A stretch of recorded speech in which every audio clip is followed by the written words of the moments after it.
This is brilliant, but I like this.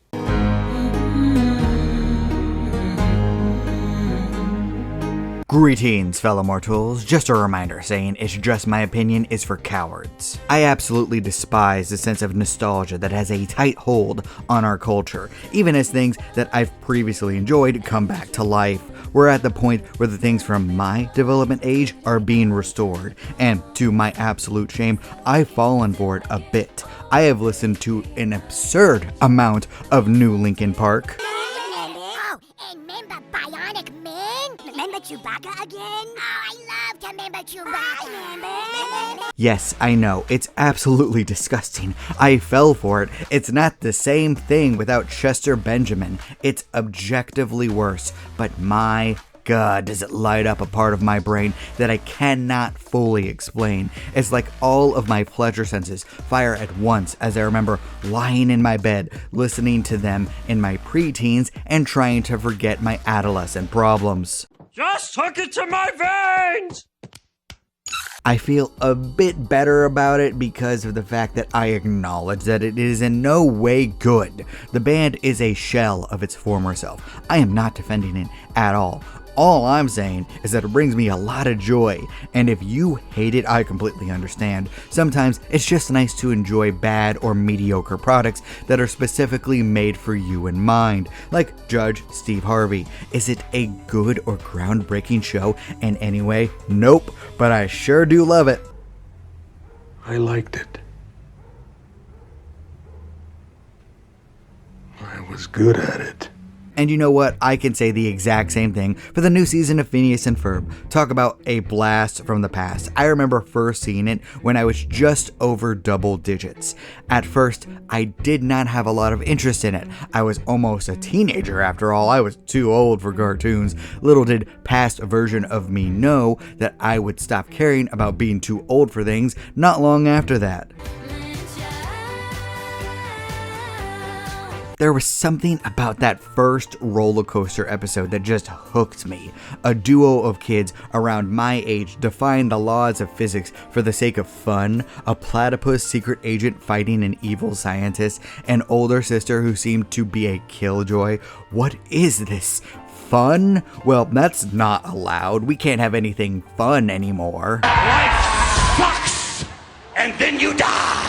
And my enjoyment continued with each new episode. In fact, I liked it more and more. There's a beautiful simplicity to the concept. There's an A plot with the boys and the B plot with Dr. Doofenshmirtz. Both stories are guaranteed to intersect by the end of the episode, ending with the inventions being miraculously cleaned up and Doofenshmirtz cursing Perry the Platypus's name. Curse you, Perry the Platypus! Curse you, Perry the Platypus! The most intriguing aspect is the raw creativity of twisting a formula that can never be allowed to actually change. The boys have to do something outrageous each day.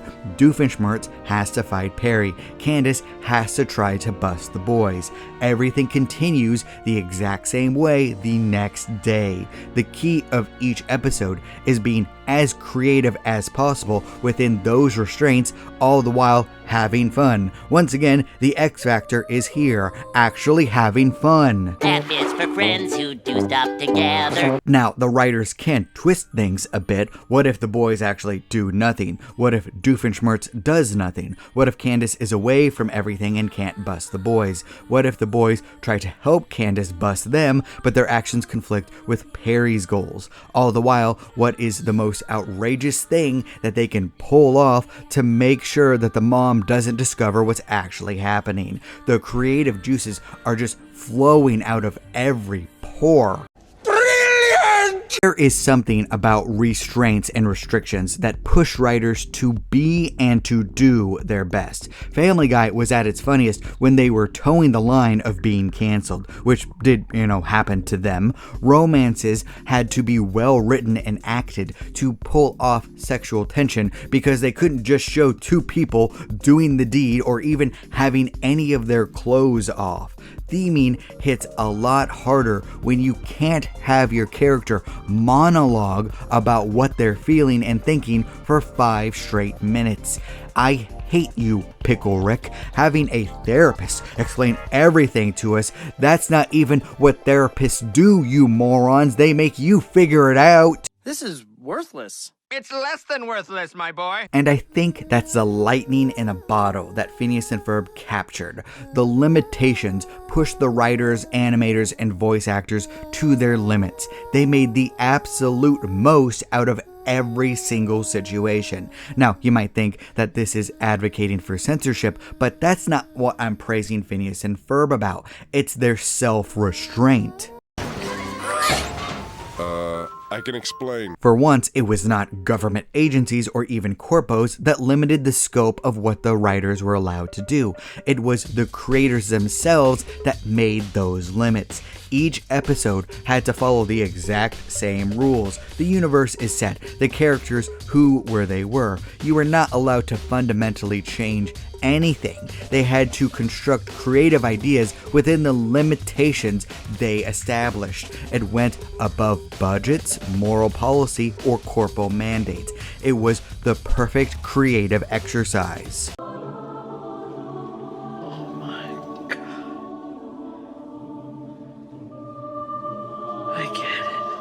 If you ever take a writing class or a seminar, eventually you're going to be asked to do an exercise. Write a complete story within a set amount of time. Spend one day where all you do is write.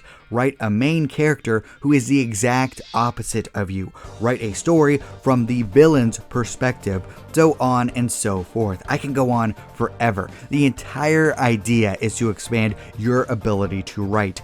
Improve it like a muscle. Oh, it's so obvious. I would have never thought of that. Because any creative endeavor is like moving a muscle. You have to train it, even if you have natural talent in a certain aspect. And the restraints that Phineas and Ferb put on people backstage was perfect, mostly because the show was animated, so they could pull off anything they could think of.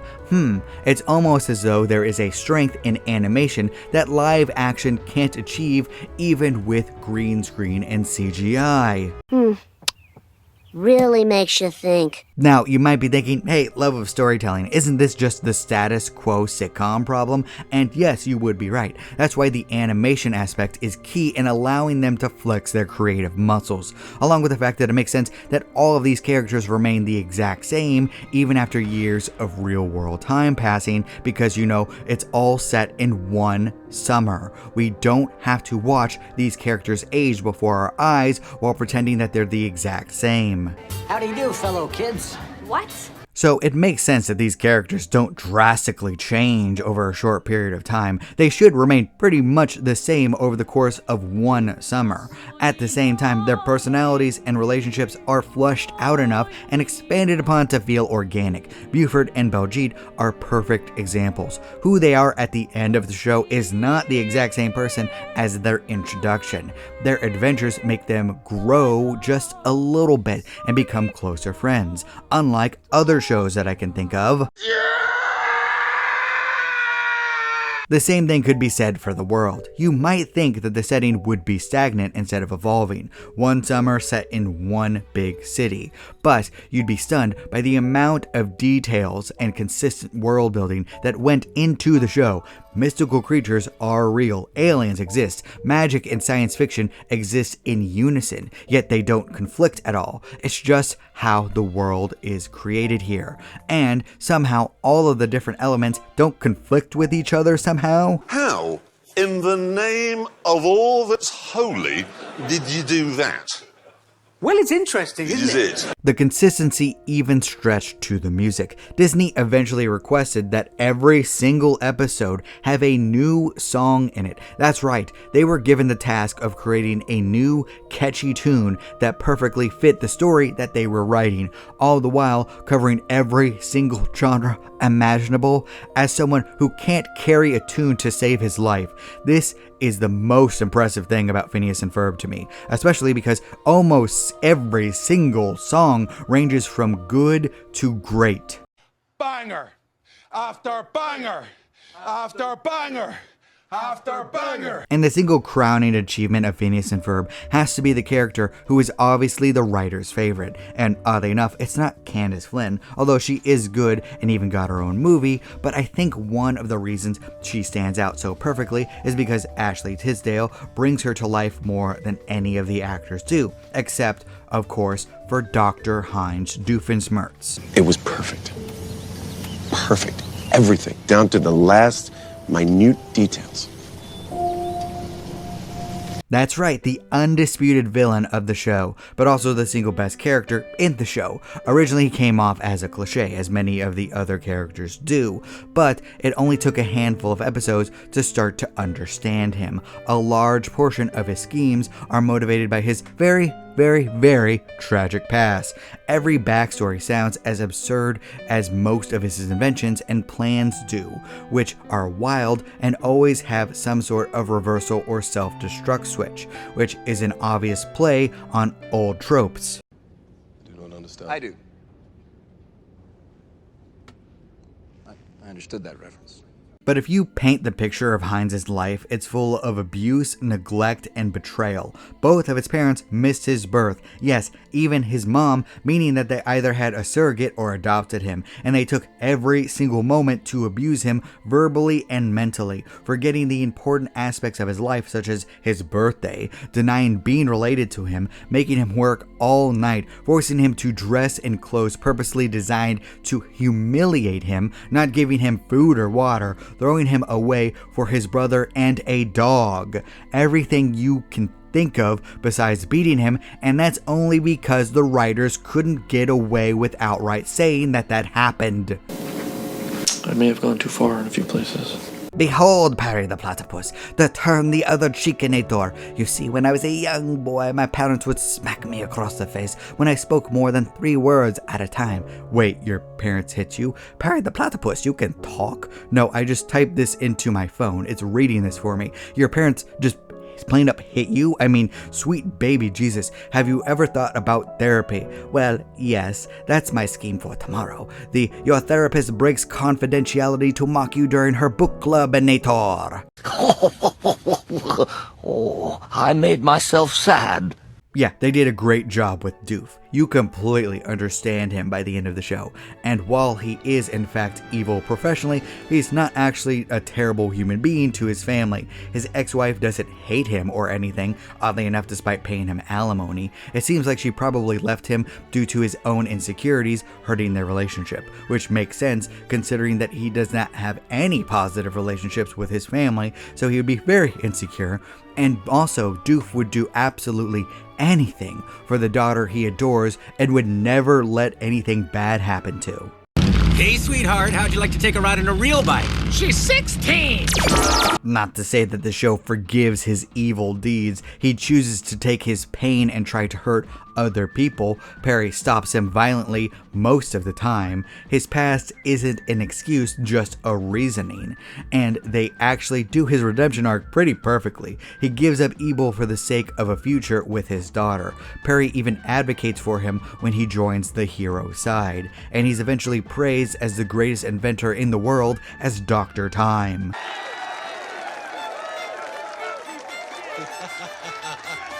Yep, in the spin-off / kind of sequel show Milo Murphy's Law, Doofenshmirtz returns, showing that he has successfully turned his life around and has become a good person. It's actually incredibly well done. Unfortunately, Milo Murphy's Law, featuring Weird Al, who I love, didn't hit the exact same level of greatness as the original. It's the Ghostbusters 2 in the series. Not awful by any means, just not as miraculously good, although it does demonstrate that Dansville might be the most single chaotic city in fiction. I gotta get out of here! So Doofenshmirtz had a perfect character arc, and Phineas and Ferb ended on a perfect note, flash forwarding to tie up any questions we could possibly have about the characters. There was literally a bow tied over everything when the final credits played. Nothing left to cover. The story was over. Summer vacation is over and it's time to move on.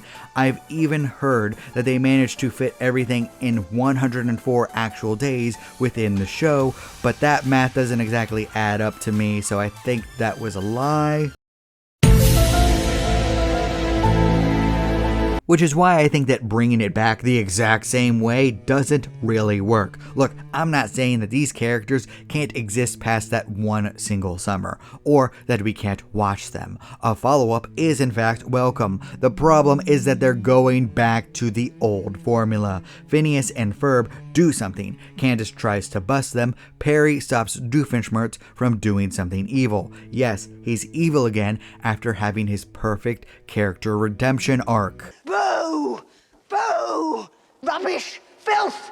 Slime! And it's that, more than anything else, that rubs me the wrong way. Doofenshmirtz didn't have to go back to being evil. Okay, Phineas and Ferb are going to invent crazy things. Candace is always going to keep trying to bust her brothers. That was established in the Flash Forward episodes. That's fine, but why couldn't Doofenshmirtz and Perry be a team that fights to stop various villains in Dansville? Because there is a lot of them and you could have a lot of fun with that idea. How many do you think there are?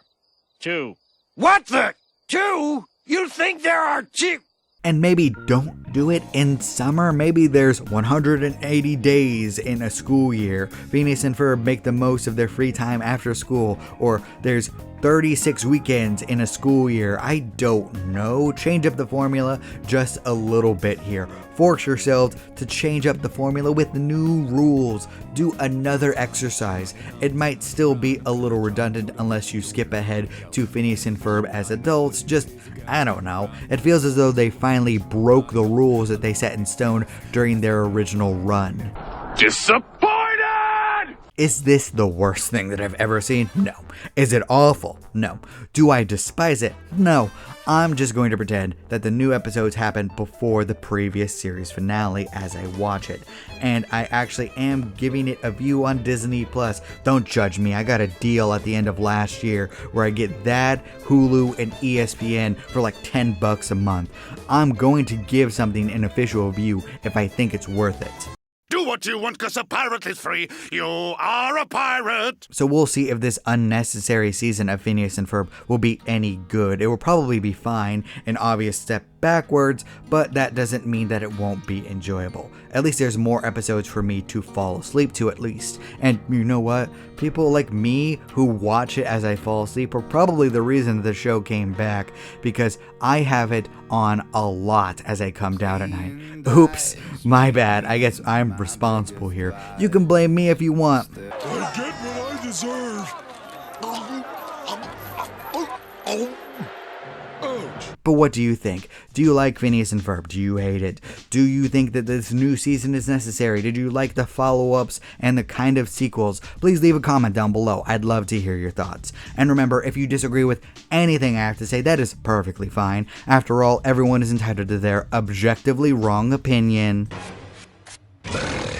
My work here is done. Thank you all so much for watching. You're still here? Good night, everybody. Thank you. You bye. Boom. Do not despair.